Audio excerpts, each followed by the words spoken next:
हिंदी निबंध लेखन। नदी की आत्मकथा। लोग कहते हैं कि जो जो आयु बढ़ती है त्यों त्यों व्यक्ति बड़ा होता जाता है, पर मेरे जीवन पर समय का प्रभाव कभी नहीं पड़ा।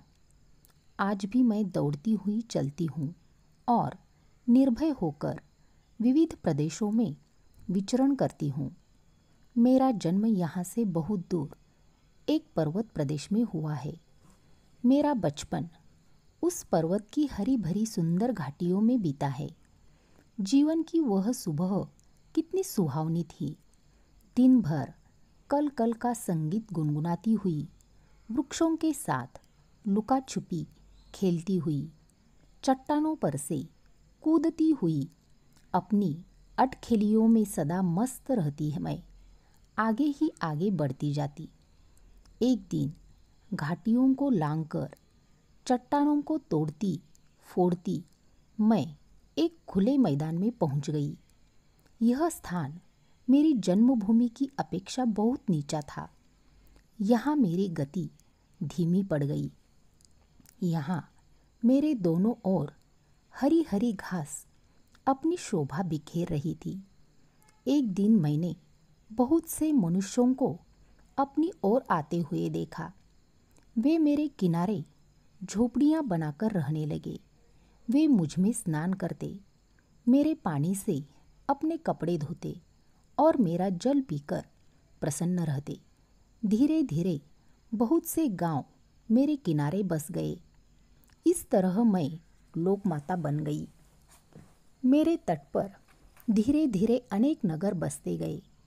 जो मनुष्य एक दिन अपनी असंस्कृत अवस्था में मेरी शरण आया था, वह संस्कृति और सभ्यता के क्षेत्र में कितना आगे बढ़ गया है। आज मुझ पर बड़ी बड़ी नावें चल रही है।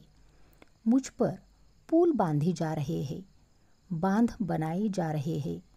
मेरे जल से उत्पन्न बिजली द्वारा कल कारखाने चलते हैं। मेरे तट पर न जाने कितने मेलों और उत्सवों की धूम मची रहती है। लोग मेरे तट पर आकर अपना दुख भूल जाते हैं। बच्चे खेलते हैं, कवि कविताएं रचते हैं और चित्रकार चित्र बनाते हैं।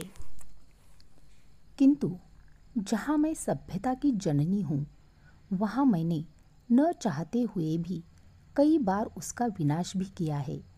एक बार भयंकर वर्षा के कारण मेरा पानी किनारों को तोड़कर गाँव में पहुँच गया। तट पर बसे हुए कई गांव पानी में डूब गए। सैकड़ों प्राणियों की मौत हो गई। लोक कल्याण करती हुई और सभ्यता का इतिहास लिखती हुई मैं आगे बढ़ रही थी। तभी मैंने विशाल महासागर का मोहक रूप देखा और मैंने महासागर के सामने आत्मसमर्पण कर दिया। मैं हमेशा गाती रहती हूँ, जिंदगी जिंदा दिली का नाम है, मुर्दा दिल क्या खाक जिया करते हैं।